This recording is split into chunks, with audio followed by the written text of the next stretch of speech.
Hey guys, so today I'm in Gotemba in Japan, near Tokyo, uh, and in the Gotemba Premium Outlet. Actually, we wanted to make it in around Shinjuku in Tokyo, but we couldn't do it because of some activity that restricted us from doing it. So we have to do it here, which is a little bit no. Actually, it should be like Mount Fuji there, but it's cloudy.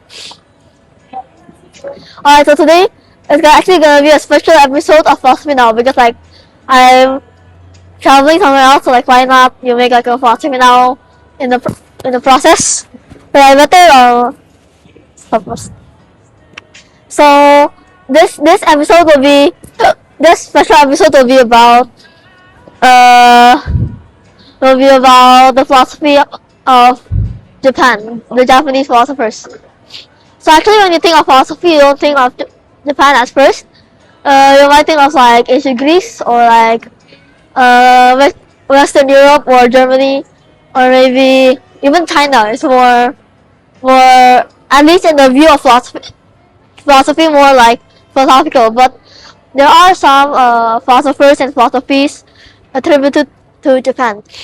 So before we understand about the Japanese philosophy, we need to understand the Japanese religion too. So there are two main religions in Japan, Shintoism and Buddhism. So the first is Shintoism, which is local to Japan, it's native to Japan, while Buddhism came from China, which came from India. So Shintoism is a bit less organized, you could say, than Buddhism. It believes in a polytheistic religion, meaning there are like multiple gods, and it's also animistic, which means that it believes like most objects or every object has like a spiritual essence or even like a free will. So like and then after that there's Buddhism. Buddhism is from India, which came to Japan in maybe like the 6th century AD or CE, and it basically emphasizes some kind of balance between in what's called again in virtues or certain avoidable things, and to find nirvana or the perfect state of human or like a sort of afterlife. And by the way, Buddhism is not worshipping Buddha directly, but rather Buddha is more like a example or a teacher of Buddhism rather than the God. There's not really a God in Buddhism. So Japanese philosophy is really like the mixture of the multiple worldviews that exist in Japan, which include those two religions I talked about before, and Confucianism, which is from China, and also Western ideas and all that stuff. So now I want to talk about certain Japanese philosophies in particular. During the Tokugawa period, which was the time when Japan was ruled by the Tokugawa shogunate, which is basically the time when Japan was isolationist, and basically the outside world was like cut off. The Japanese did study philosophy or some sort of philosophy like the ideas of the ancient Japanese and also the Dutch, which is the only Western powers they communicated with. So there's also like you can say some philosophers in Japan during this time which practice or form some sort of Confucianism, Neo-Confucianism, which is basically comes from Confucianism, which is from China, which focuses on like honor and like familial ties and respect and all that.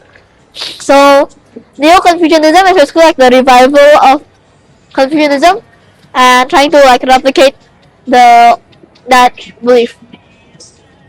And also, and then there was the Meiji Restoration in the 1860s, led by the Meiji Emperor, I believe, against the Tokugawa shogunate, which abolished the isolationism and brought about the reforms in Japan, including the coming of like Western ideas and capitalism, socialism, Christianity, all that.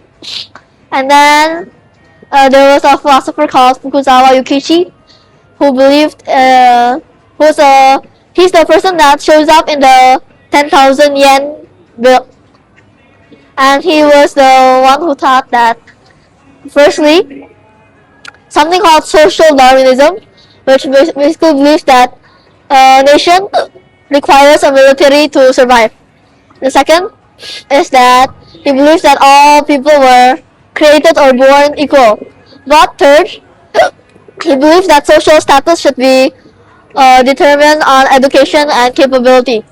So it's kind of like meritocratic, if you know what that means. So that was one of the important philosophers of Japan. There are more, but that's just the one I'm going to talk about. And then there are like a few Japanese philosophical concepts that are worth talking about, but they are semi like psychological or semi psychiatric. That includes ikigai, if you ever heard of it, probably, which is like when the intersection or the overlapping part where of your liking, of your what of your skill, what the world needs, what other people needs, and what you will be rewarded with. So that's like the ikigai. The middle is like ikigai, which is like the meaning of life or something. And then there's like wabi sabi, not wasabi, or we're just like perfection or not perfection, like beauty in imperfection or simplicity. Finally, the one we're going to talk about is Kaizen, which is continuous like improvement or incremental development into something better. So those are that's my video for Japan philosophy. This isn't very iconically Japan, it could be anywhere else really. But yeah. Thank you for watching.